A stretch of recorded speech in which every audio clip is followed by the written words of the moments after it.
네, 경제하나를 보다 쉽게 풀어보는 경제 읽기 시간입니다. 다양한 경제 이슈들 김광석 한양대학교 경영교수와 함께 짚어보겠습니다. 어서 오십시오. 네, 안녕하세요. 예, 간밤 미국 FOMC의 금리 발표 얘기부터 좀 해보겠습니다. 네. 11월 FOMC의 선택은 동결이었습니다. 그렇습니다. 일단 시장의 전망대로 두 차례 연속 금리를 동결한 것인데 일단 결정의 배경부터 좀 짚어보죠. 일단 기준금리를 추가적으로 인상하지 않은 이유는 네. 물가 상승률이 다소 둔화되고 있었기 때문입니다. 그러니까 물가 상승률이 다시 이렇게 치켜 올라간다면 불안하기 때문에 물가 불안을 또 잠재우기 위해서 추가적인 금리 인상을 했겠지만 네. 그럴 필요가 없었다라고 FOMC 위원들은 판단했다라고 볼 수 있고요. 두 번째 더 중요한 것은 결과적으로 이 기준금리를 인상해서 만들어낼 그 시장 상황은 시중금리의 상승입니다.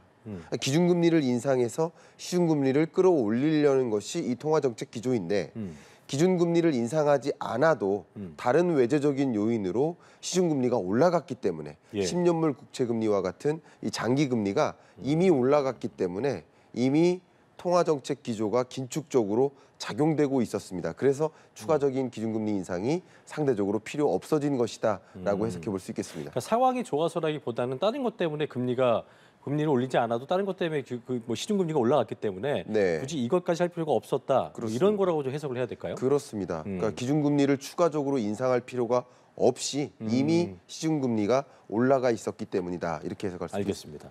자, 12월에 또 한 번의 FOMC가 예정돼 있긴 합니다만 사실 네. 이제 FOMC 회의 때마다 저희가 관심이란 것은 뭐냐면 금리의 방향성보다는 네. 언제부터 인하가 시작될까 또 네. 경기 전망에 대한 파월 의장의 톤, 네. 앞으로 어떨 것이다 이 톤인데 네.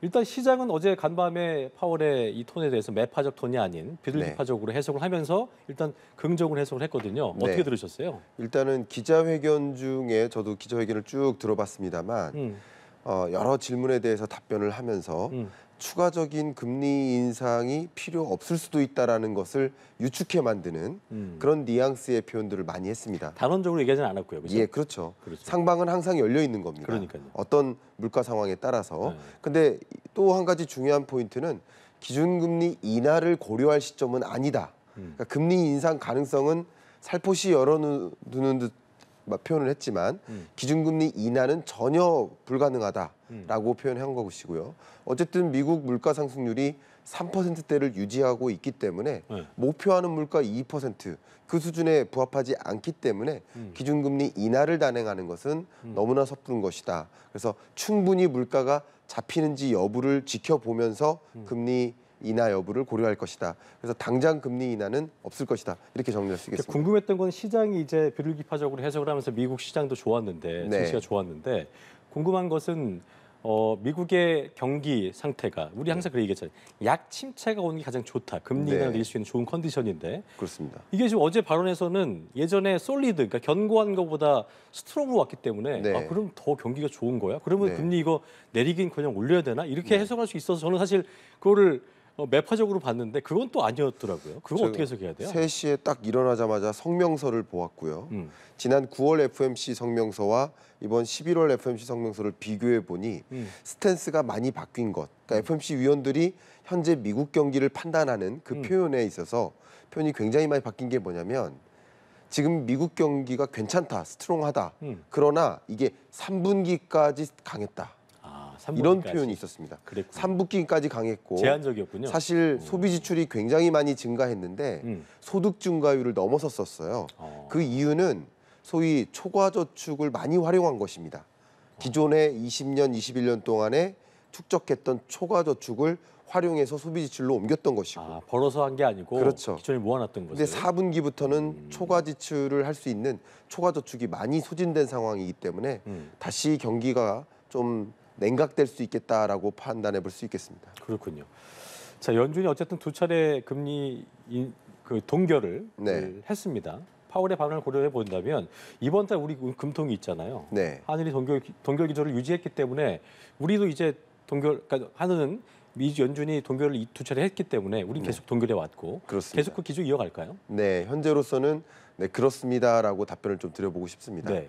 그러니까 미국이 추가적으로 기준금리를 인상했거나 추가적으로 인상할 가능성을 좀 굉장히 강하게 표현한다면 그러면 한미 기준금리 격차가 안 그래도 2%포인트로 역사상 가장 높은 수준으로 격차가 벌어져 있는데 그 격차가 더 벌어지는 것은 다소 부담스러울 수 있을 것 같아요. 그런 면에서 미국이 추가적인 금리 인상을 안 할 것이다라고 유축해 만든다면 그러면 추가적인 한국은행의 기준금리 인상도 상대적으로 필요 없어진 것이다라고 위원들은 생각하지 않을까 이렇게 판단해 보겠습니다. 그렇군요.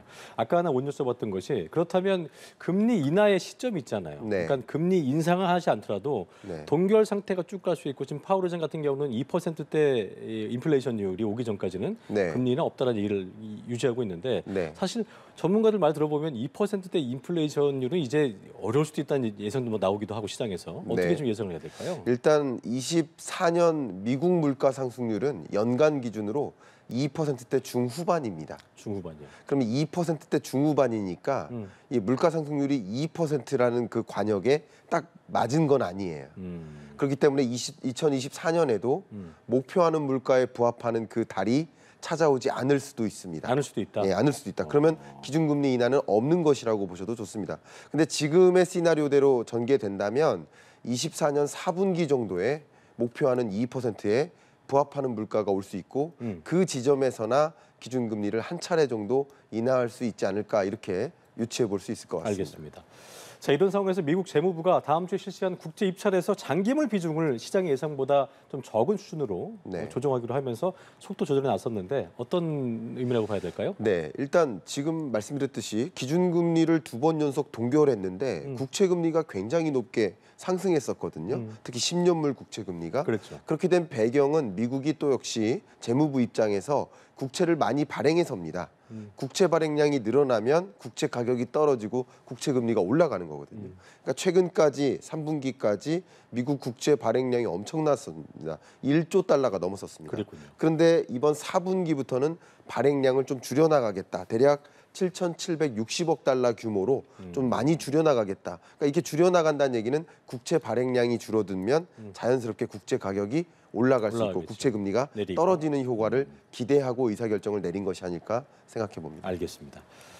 자, 소비자 물가 상승률 얘기를 좀 해볼 텐데 지난달 소비자 물가 상승률이 3.8% 나왔거든요. 네. 여름철에 이제 이상 기온 같은 계절적 요인이 좀 완화되는 10월, 지금 지난 10월부터는 다소 네. 좀 이제 둔화되지 않을까 기대감이 좀 있었는데 오히려 상승폭이 커졌거든요. 예, 그렇습니다. 어떤 배경으로 봐야 될까요? 뭐 일단은 여러분들이 많이 체감하시는 석유류, 에너지 가격이 유가가 많이 급등했죠. 유가가 문제군요. 그래서 10월에 국제 유가가 급등하면서 각종 물가가 또 많이 반영된 것이라고 볼 수 있겠고요. 또 한 가지 작용한 것이 강달러입니다. 강달러. 예, 10월에 강달러가 야기됐기 때문에 9월, 10월. 그러니까 강달러 속에서는 한 단위 수입 물건을 더 많은 돈을 주고 사와야 된다. 이렇게 볼 수 있겠죠. 그러니까 이것이 원자재나 부품 가격이 올라갈 수 있고요. 가장 지독하게 물가가 오른 부분은 바로 농산물 가격입니다. 10월 농산물 가격이 13.5%나 상승했기 때문에 이것은 29개월 만에 최고치로 상승한 것이거든요. 그렇게 농산물 가격이 치솟으면서 그게 또 장바구니 물가나 생활 물가, 우리의 체감 물가를 더 가혹하게 만드는 상황 아닌가 생각합니다. 그렇군요.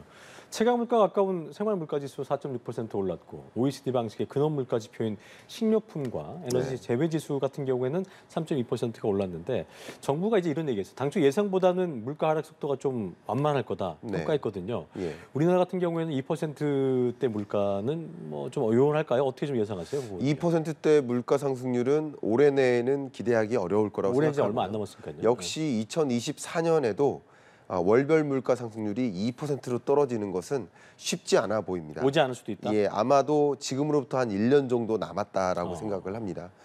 그리고 이렇게 물가가 치솟으니까 서민들이 엄청 힘들겠죠. 그러니까요. 어제 기자회견에서 파월 의장의 한 발언이 매우 인상적이었는데 이런 고물가는 물가를 왜 잡으려 하느냐라는 종류의 기자의 어떤 질문에 대해서 이렇게 고물가는 서민에게 엄청나게 삶의 질을 떨어뜨리는 요인이 된다.